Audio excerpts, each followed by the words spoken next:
Саламатсыңарбы урматтуу окуучуларым. Бүгүнкү тема Шатман Садыбакасов.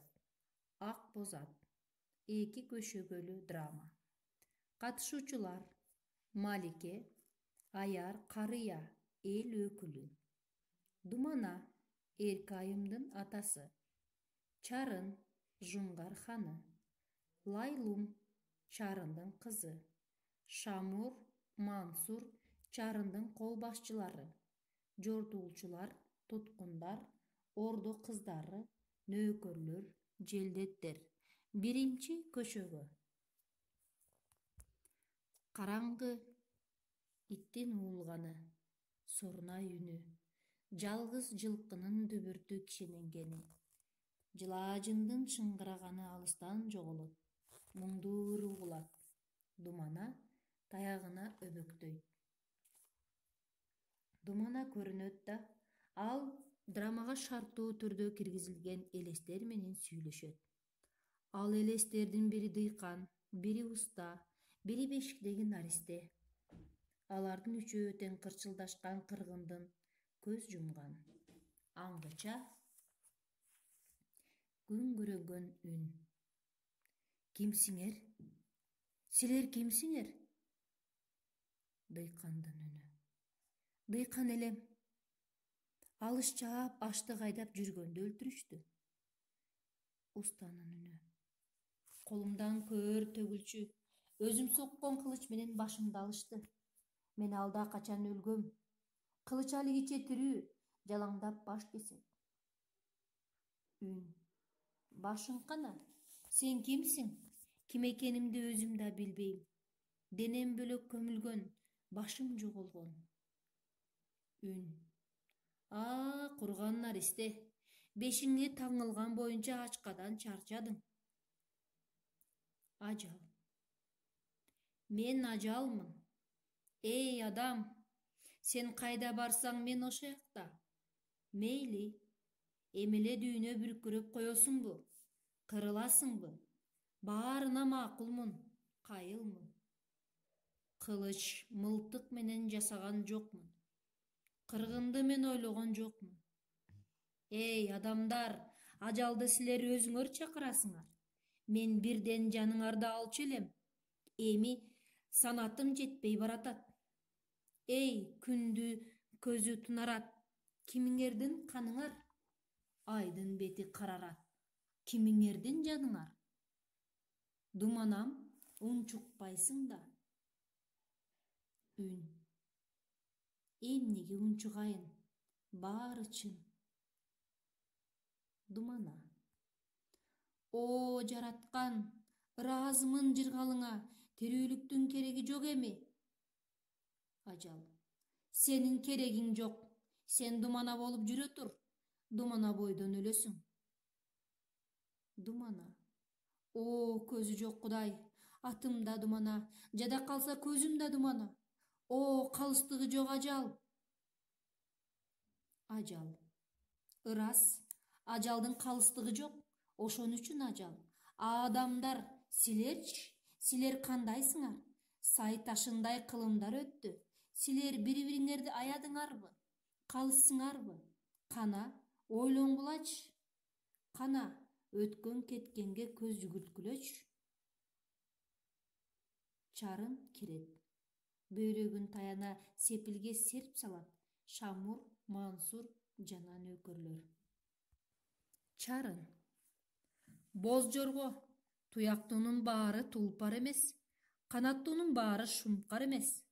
Таңдагы шамдай жанган кайран күлүп. Ак бозат.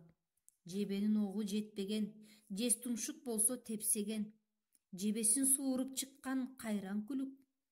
Ат мингизбей, эринин кендирин кесем, элинин үмүтүн кыркам. Мансур. Кантаашы, ат жалынан кан акты, чептин коргоочулары жакындатпай от чачты. Кара зоодой капкаларын жапты. Жасайчылары жамгырдай төгүп жаа тартты. Калың черүүбүз сапырылып артка качты. Чарын. Качты? Оозуңдан бул сөздү укпайын. Сен айтчы. Шамур. Урматтуум, сиз айткандай кылдык. Катуудан казаны, жумшактан күлү калды. Мансур: бул эл жалбырак жамынып, тери чайнап, итке минип калды. Чарын: укум тукумунун көкөйүндө калсын. Менин атым бул жердин өзөнүндө калсын. Тамга болуп ташына жазылсын. Атымды укканда ыйлаган бала басылсын. Каяша айткандын жанын, арык торук баскан малын да кыргыла. Мансур: айтканыңыз ак, кантайшы? Чарын: антпесеңер, арыгын семиртип, ачын тойгозуп аласыңар. Эртең алар бөйрөккө саят. Шамур: айтканыңыз калетсиз? Чарын: кылбаган санатты кылам, чыркыратып туткундарды кырам. Ичи ачышса, Жаныбек өзү келсин, ай өткөрбөй алмымды, салыгымды төлөп, ак бозун сан дүйнөнү тартууга берсин. Ага көнбөсө, уулдарын алтынга, кыздарын күмүшкө сатам, сөөктөрүн кумга чачам. Шамур: акылмандын акылмандуулугу мунуңуз. Мансур: ак сөз сүйлөгөн, арамдыкты билбеген кулуңузбуз. Шамур: улуу тайшы, кызыл куйруктуу нар, кыпкызыл алтын, түмөндөгөн мал, алгыр куш, каз моюн кара көзү баары сиздин ак сарайга жөнөтүлдү. Чарын: ошонун баары жалгыз Акбозатка арзыбайт. Акбозатка жаа тартпагыла, чепти курулай камап бүлүнтпөгүлө. Алып келгиле. Желдетер Малике аярды түртүп киргизишти. Чарын: ойлондуңбу? Сөз ушунчалык кыска. Кана, хан сарайын кандай уста салды? Акбозатты кайсы жактан алды? Кулак сенде. Малике: атың хан болгону менен башың маңбейм. Сөздү отуруп угат. Элдин жайын мурда хан сарайын сурадым. Хан адеби ушундай болобу? Жашым азыраак, башым сабагында, калчылдатып араң турат. Сага, хан, мал керек болсо, байлап кетпейсиңби Жаныбекти? Коштоп жөнөбөйсүңбү Акбозатты? Калжыңдатып менде эмне жазык? Кан какшатып элде эмне жазык?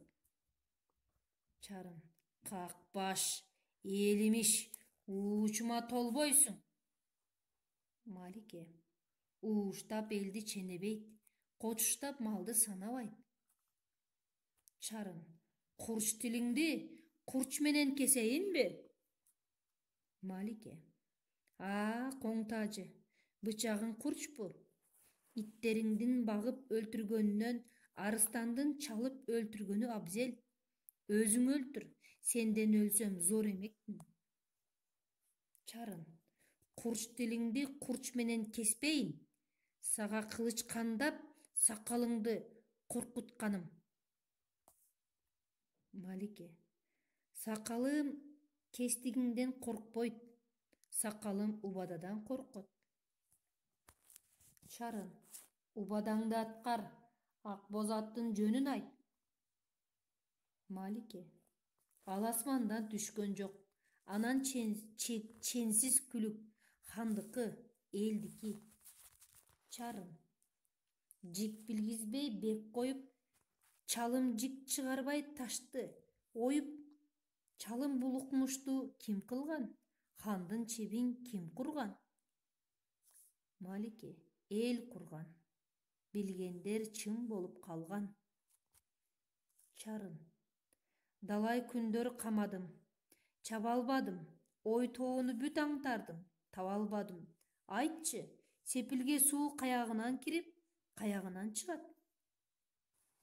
Малике: сан жеткиз жылга жыбыттардын каягынан суу кирип, каягынан чыгарын кайдан билем? Бири билсе тоо талада жашынган Жаныбек өзү. Бири билсе ордо ичинде зериккен, обун таппай ээликкен Эркайын билбесе. Чарын, көзүңдү кызартып, сөөл жандай узартасың. Малике, сакалын сылап. Сөз ушунчалык ак. Билгенимди айттым. Көп десең кылычыңды сууру. Мына, чаап сал, мөлжү.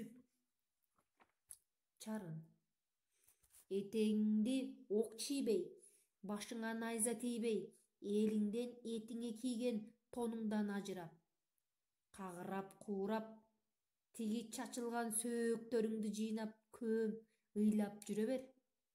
Сага башка кыйноо таппадым. Бар. Же маңдайга сайып куртуңду күбүсөмбү? Жогол. Мынакей балдар. Драманын биринчи эле көрүнүшүндө Жуңгарханы, Чарындын анын кол башчылары, Шамур менен Мансурдун желдеттерин баскынчылык, талоончулук иш-аракеттери жөнүндө айтылды. Ошондой эле биринчи көрүнүштө Чарындын түпкү максаты карапайым калкты самандай сапыра бергенден көрө Жаныбек хандын өзүн колго түшүрүп, Ак Боз атты алуу керек деген кытмыр оюнан кабар берилип турду. Анда эмесе балдар, силерге үй тапшырма. Бул драманы толук окуп чыгып, Ак Боз ат тарыхый драма деген темада дил баян жазгыла. Кийинки сабакка чейин жолугушканча сак саламатта болгула.